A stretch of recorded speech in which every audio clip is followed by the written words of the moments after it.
Friends, এখন আমরা যেতে চলেছি এই আশ্রমে। আমাদের বাড়ির খুব কাছেই একটি আশ্রম আছে, সেখানে রাধাষ্টমীর অনুষ্ঠান হবে। ওই কারণে ওখানে একটা লাইট নষ্ট হয়ে গেছে। যেহেতু মিস্টার মহাজন ইলেকট্রিশিয়ান, তাই ফোন করেছিল যে লাইটটা ঠিক করে দেওয়ার জন্য। সেই জন্য আমরা এখন যাচ্ছি। আর এমনিতেও আমি অনেকদিন যাই না, তাই ঘুরতে যাচ্ছি। আর ও যাচ্ছে মেনলি লাইট ঠিক করতে। চলো দেখে থাকুন আশ্রমটা কেমন।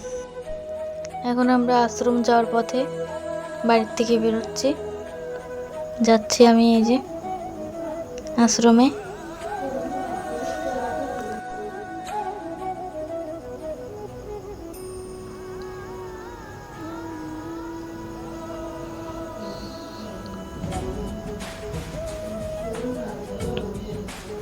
এই যে আমরা আশ্রমে প্রায় পৌঁছেই গেছি। এই তো সামনেই একটা গলি পড়বে, এই তো আমরা গলির কাছে চলে এসেছি।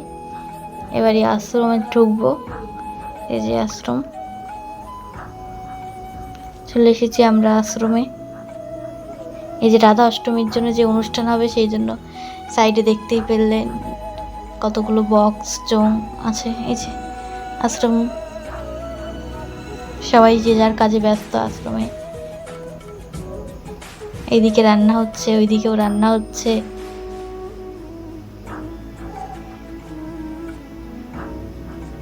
এই যে আঁকাটা দেখুন, খুব সুন্দর হয়েছে। অনুষ্ঠানের জন্য আবার এঁকেছে। আমি দাঁড়িয়ে একটু প্রণাম করছিলাম।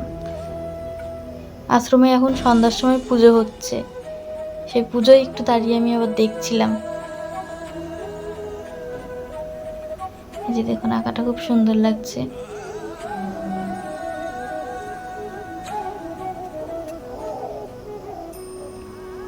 সবাই বসে আছে, শুয়ে আছে। আশ্রমে অনেক লোক। এই যে আমার মেয়েও গেছে আশ্রমে, মেয়ে ঘুরে বেড়াচ্ছে আশ্রমে। ও অনেকবারই যায় দিনের মধ্যে, আমি কম যাই। এই যে মিস্টার মহাজন লাইট ঠিক করছে, লাইটের ঠিক করার কাজ করছে। এই লাইট ঠিক করার জন্যই আমাদের মেনলি আশ্রমে যাওয়া। দেখুন এখনই লাইট জ্বলে উঠবে। এই যে লাইট জ্বলে উঠেছে। আমরা তিনজন মিলে আবার একটু, এখানে পুজো হচ্ছে যেখানে আবার একটু বসলাম। এরপরে আমাদের প্রসাদ দিল, সেটা এবার আমরা খেলাম।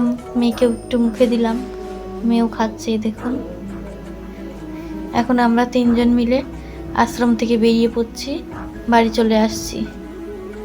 গাইস, আপনারা দেখলেনই আমার বর লাইটটা ঠিক করে দিল। এখন আমরা লাইট ঠিক করে ওখান থেকে প্রসাদ দিল, প্রসাদ খেয়ে মন্দিরে একটু দেখে ঘুরে এখন আমরা বাড়ি চলে আসলাম। ভিডিওটা ভালো লাগলে অবশ্যই লাইক, কমেন্ট, শেয়ার করবেন।